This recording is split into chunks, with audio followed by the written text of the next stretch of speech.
Bonjour, c'est Iso de la chaîne Supraconscience Vibratoire. Bienvenue pour une autre capsule que je vais tenter de faire courte, mais je vous garantis rien parce qu'il y a beaucoup d'informations. Et cette capsule-là s'appelle la possession astrale.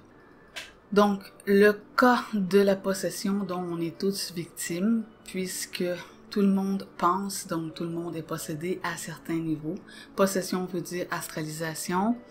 Astralisation veut dire entité de l'astral qui nous influence. On ne doit pas polariser le phénomène. On ne doit pas dire la possession comme telle, ce n'est pas bon, ce n'est pas mauvais, c'est seulement. Cela est seulement. Donc, c'est à nous comment faire pour être le moins possédé possible, le moins astralisé possible, qui va vous amener plus de liberté mentale et plus d'accès à de l'information. Je vais parler du thème de la possession astrale, mais aussi des walkings, du chevauchement et de l'habitation qui est d'un tout autre registre. Tout ça dans la veine du supramental. Je dis supramental, encore là, c'est un mot qui est connu d'une certaine catégorie de personnes, donc je l'utilise, mais les mots sont vraiment une barrière dans mon cas. Si je pouvais communiquer avec vous télépathiquement, la capsule ne durerait pas 30 minutes, mais 3 minutes et vous comprendriez tout clair, net et précis.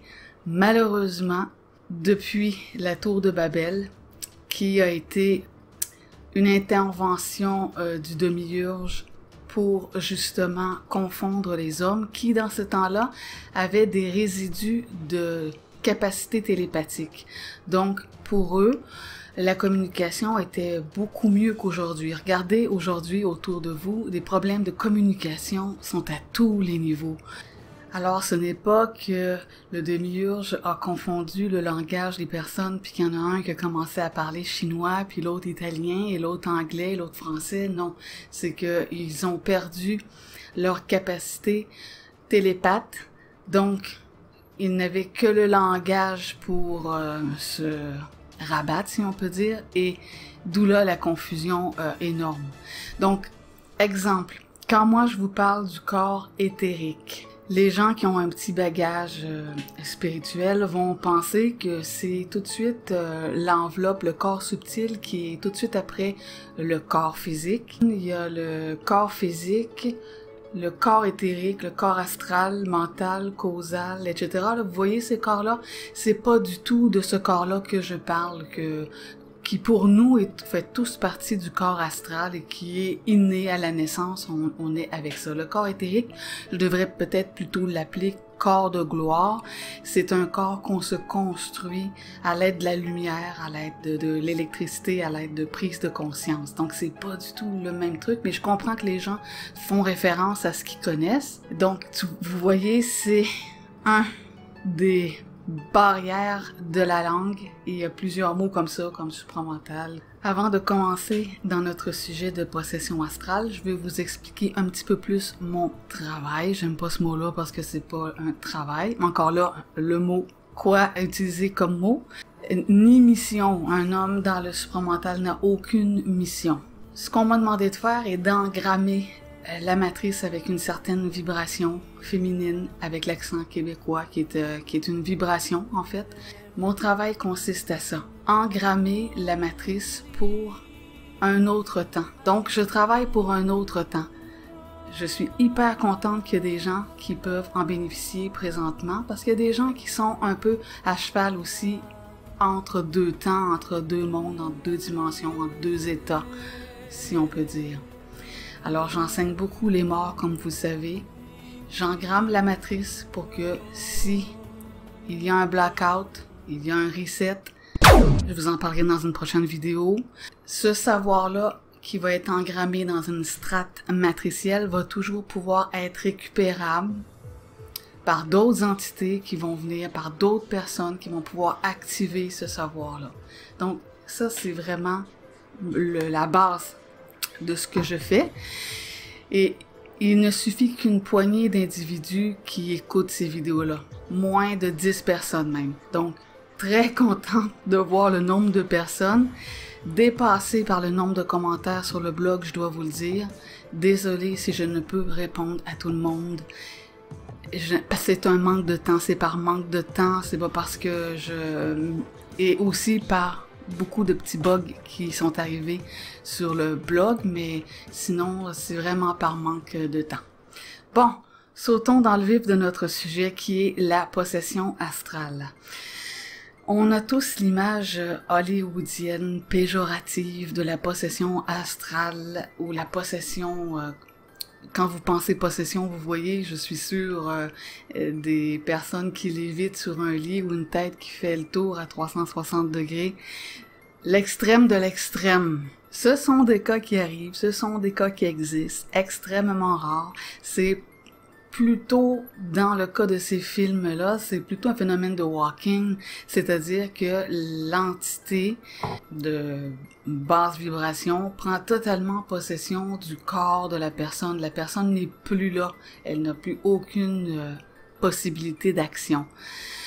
Walking, c'est ça, c'est que l'entité prend toute la place et que la personne est ailleurs. Elle est peut-être dans une autre dimension, elle est peut-être en arrière-plan, mais elle n'a plus le contrôle de rien. Un cas de walk-in bien célèbre, c'est Saul de Tarse qui, sur le chemin pour se rendre dans la ville de Damas, a vu une lumière et est tombé en bas de son cheval. Et quand il s'est relevé, il n'était plus Saul de Tarse, mais il était devenu Paul, l'apôtre Paul. Avec une personnalité complètement différente. Donc celui-là, c'est un cas de walk-in le plus célèbre que je peux vous donner comme exemple. Sinon, il y a les cas de chevauchement, c'est-à-dire, premièrement, qu'est-ce que c'est que la possession? Avant de parler de chevauchement et tout ça, qu'est-ce que c'est que la possession? C'est quand une personne est sous contrôle. Alors, il y a des gens qui peuvent être sous contrôle de façon inconsciente.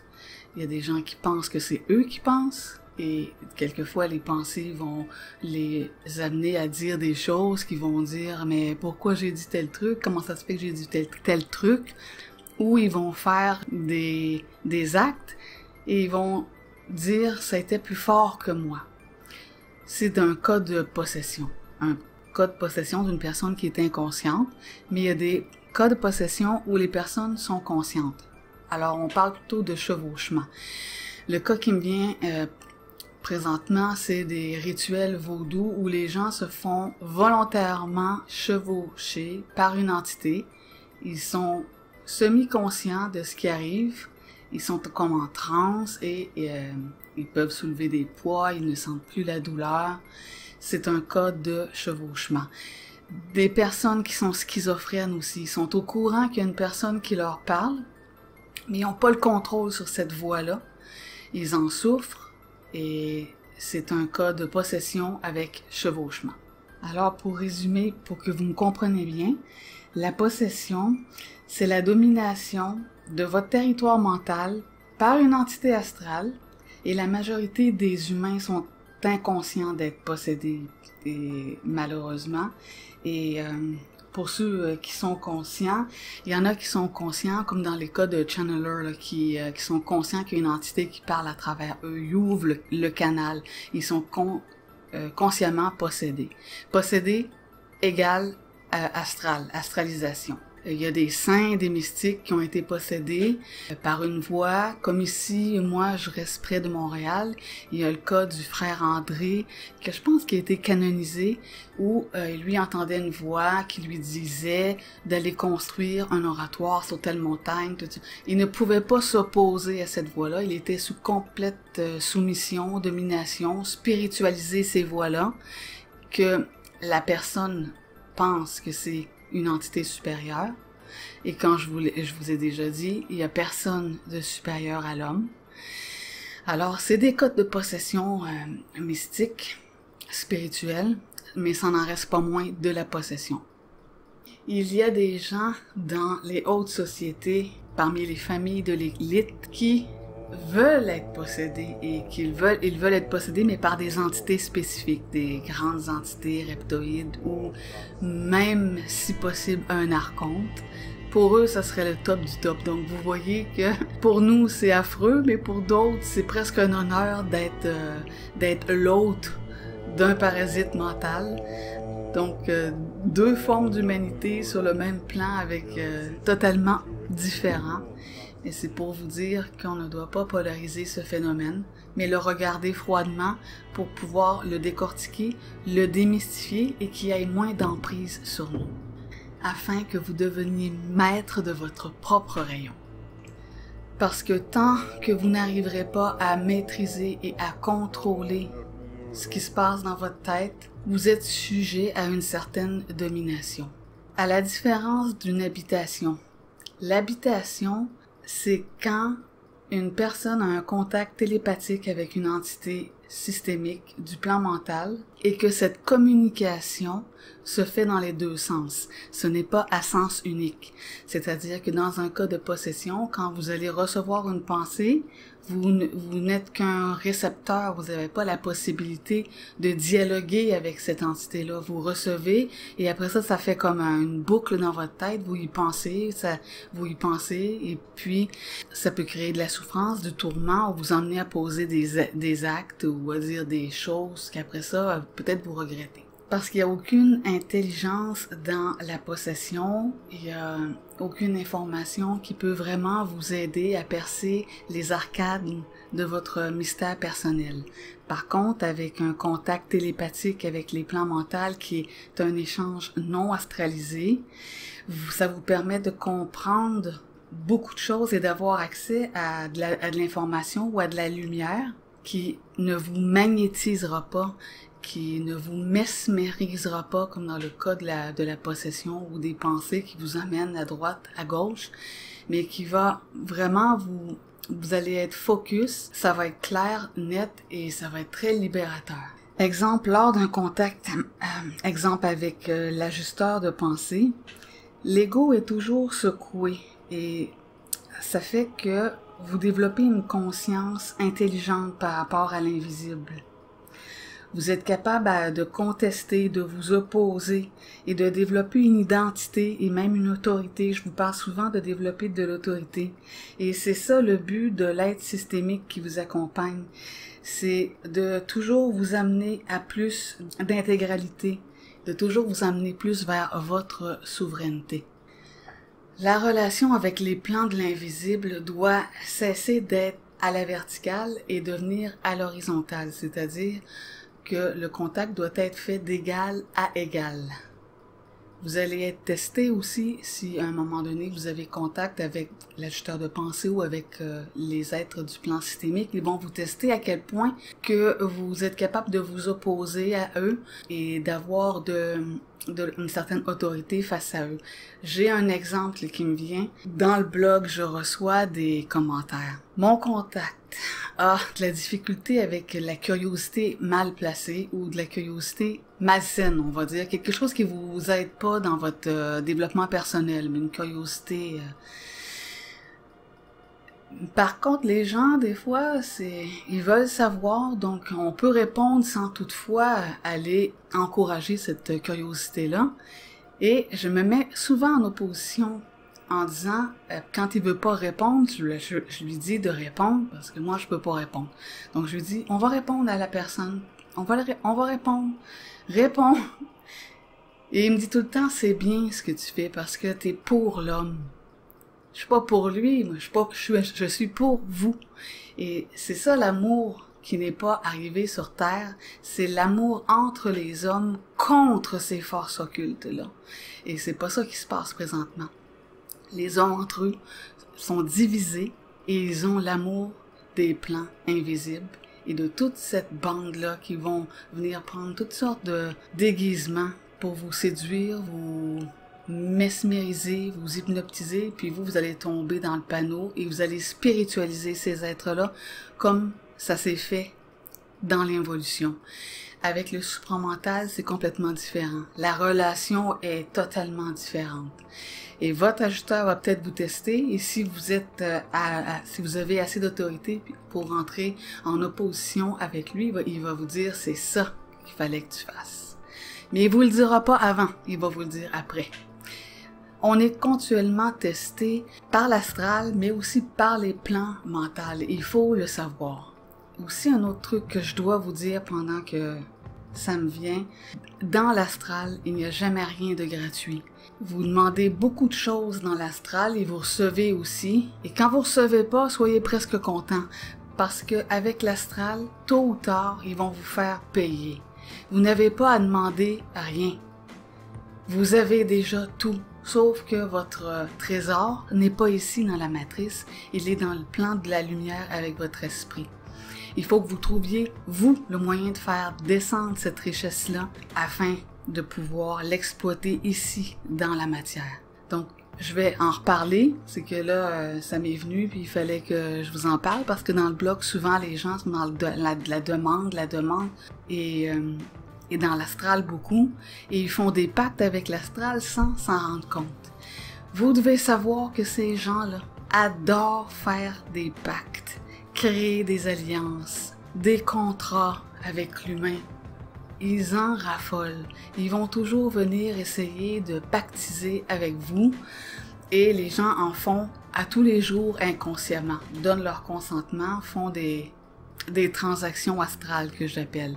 Sinon, quand vous allez être rendu à un palier un peu plus élevé, vous allez carrément, comme moi, recevoir de la visite outre-dimensionnelle qui va vous offrir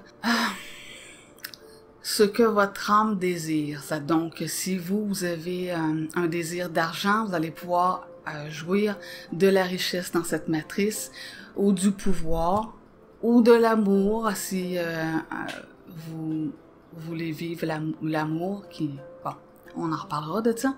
Et tous les initiés y passent, il y en a qui acceptent, il y en a qui refusent. Comme moi, j'ai refusé, comme le Nazarien a refusé, et comme bon nombre d'autres personnes ont refusé, parce que quand on a eu la chance d'aller visiter les plans et de voir plus loin que la matrice, un peu, par la lorgnette, on va dire, on se rend compte que leur truc, c'est des miettes qu'on va payer pendant l'éternité pour un petit peu de plaisir matriciel de quelques années. Ça n'en vaut vraiment pas la chandelle, c'est presque de nous insulter.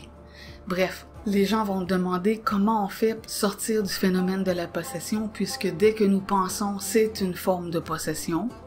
On est tous possédés à certains degrés. Possession veut dire astralisation. On a tous une superposition d'un archonte qui superpose notre mental. On reçoit toutes des pensées. Les pensées viennent toutes d'ailleurs. Donc, c'est une forme de possession. Il y en a qui sont très peu, il y en a qui sont moyens, il y en a qui sont à l'extrême, comme on a vu au début de la vidéo. Comment s'en dégager? Il n'y a qu'un seul moyen. C'est par votre vibration. C'est par la distillation de votre lumière. Vous savez, vous devez vous donner l'autorité. Vous devez vraiment aller chercher votre propre pouvoir sur les plans. Parce qu'il n'y a personne qui va vous le donner. Toute l'information que je vous donne, c'est pas quelqu'un qui m'a dit tiens, je suis allé la chercher moi-même sur les plans. La plupart, d'autres c'est le contact, mais la plupart c'est moi qui est allé le vérifier. Je ne sors pas ça de mon chapeau et sinon ça serait du répétage ou faire le perroquet. Et si vous avez la possibilité, allez-y, vous aussi, voir ce qui se passe au-delà du voile. Mais il faut défoncer les portes. Un exemple que je pourrais vous donner, une image que je pourrais vous donner, imaginez-vous une grande corporation dans votre pays ou la présidence de votre pays.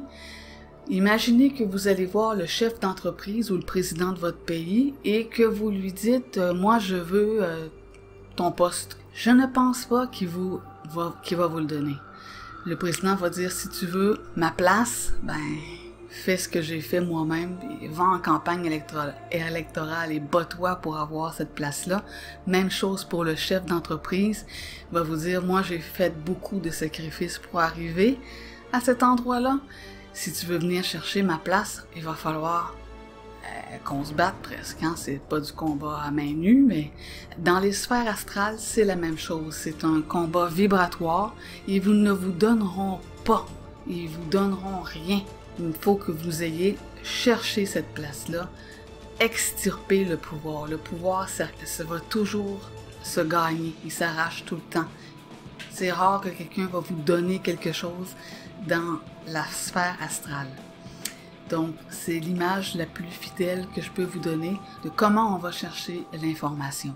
Ensuite de ça, quand vous avez cette information-là, il faut être capable de s'y opposer. Il y a beaucoup de gens qui reçoivent des pensées et pas capables de se mettre en opposition.